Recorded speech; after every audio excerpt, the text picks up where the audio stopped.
समय, जिसे समय या काल के नाम से भी जाना जाता है, हिंदू दर्शन में एक विशेष स्थान रखता है। यह ईश्वर की अभिव्यक्ति है।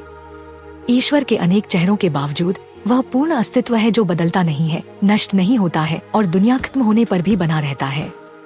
वह अविभाज्य है, इसलिए समय का विभाजन उस पर लागू नहीं होता। अतीत, वर्तमान और भविष्य सभी उसमें एक सातत्य के रूप में विद्यमान है। लेकिन हिंदू परंपरा में समय की अवधारणा का एक और पक्ष है। हिंदुओं का मानना है कि सृष्टि चक्रों में होती है। प्रत्येक चक्र में 4 प्रमुख युग होते हैं। आज हम समय की इस अनोखी धारणा पर नजर डालेंगे।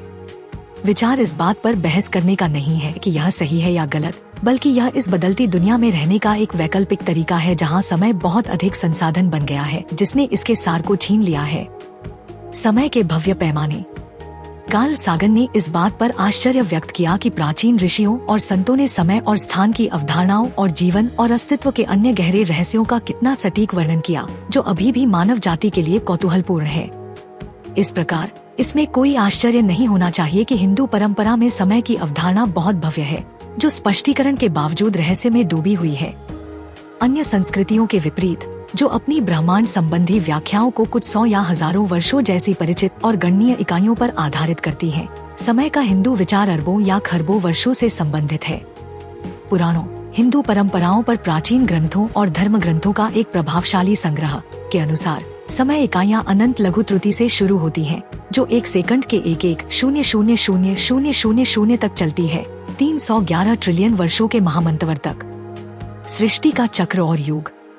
समय एक निश्चित शुरुआत और अंत वाली एक रैखिक अवधारणा नहीं है। इस प्रकार हिंदुओं का मानना है कि ब्रह्मांड की शुरुआत नहीं है, अनादि, जहां आदि का मतलब शुरुआत है, और अनंत, कोई अंत नहीं, बल्कि यह सृजन, संरक्षण और विनाश की एक अंतहीन प्रक्रिया से गुजरता है।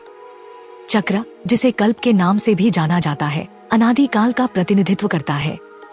विशेष रूप से कल्प सृष्टि के स्वामी ब्रह्मा के लिए एक दिन और रात का समय है और चक्रों में चलता है, जिसके बाद एक और कल्प आता है। और प्रत्येक कल्प में 1000 महायुग या महान युग होते हैं।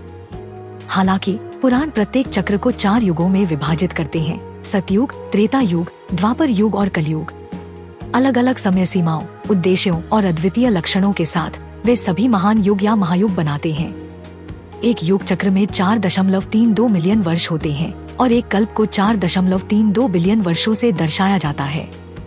चारों युग मिलकर एक कल्प बनाते हैं। कलयुग चक्र का अंत है, जो वर्तमान काल है। इसके बाद प्रलय या ब्रह्मांडीय जल प्रलय आएगा। यह हमारी वर्तमान विश्व व्यवस्था के स्थान पर एक नई विश्व व्यवस्था लाएगा। शिव का तांडव नृत्य इसका अंत लाता है। शिव विनाश के देवता और हिंदू देवताओं की पवित्र त्रिमूर्ति में से एक, समय के वाहक भी हैं। समय और संतुलन का पहिया। समय की चक्रीय प्रकृति का कोई आरंभ या अंत नहीं है। इसका संकेत सृजन और प्रलय के बीच घूमते एक विशाल चक्र से होता है। जैसा कि दिखाया गया है, हिंदू पौराणिक कथाएं पश्चिमी लौकिक धारणा से कहीं अधिक पुराने काल की चर्चा करती हैं। अनंतता इसे समझने के सबसे करीब आती है, फिर भी यह कभी भी पूरी तरह से नहीं होता है। हम जो कहना चाहते हैं वह यह है कि अन्य अवधारणाओं की तरह समय की धारणा में भी एक निश्चित तरलता है, जिसमें अतीत और वर्तमान को भविष्य से अलग करने वाली कोई निश्चित सीमा नहीं है। इस प्रकार विकास एक शुद्ध, सर्वोच्च सत्ता की अभिव्यक्ति था। इसलिए सभी जीवन रूप आपस में जुड़े हुए हैं। समय और जीवन की यह धारणा केवल आर्थिक उपभोग द्वारा चिह्नित नहीं है, बल्कि यह प्रकृति और अन्य प्रजातियों के साथ तालमेल बिठाकर जीने का एक तरीका भी था, जो ऐसे समय में महत्वपूर्ण है जब महामारी और जलवायु परिवर्तन से पूरे ग्रह को खतरा है। और यहीं पर समय का एक अलग विचार हमारे जीवन में संतुलन ला सकता है। यह हमारा सौभाग्य है कि हम अपने सनातन धर्म के बारे में इतना अद्भुत ज्ञान फैलाने में सक्षम हैं। हम अधिक से अधिक लोगों तक पहुंचने में आपकी मदद चाहते हैं, ताकि वे हमारे धर्म के बारे में जान सकें। हमारा आपसे अनुरोध है कि हमारे वीडियो को अधिक से अधिक लोगों तक साझा करें। अधिक सनातन ज्ञान वीडियो के लिए सनातन संसार आई की सदस्यता लें।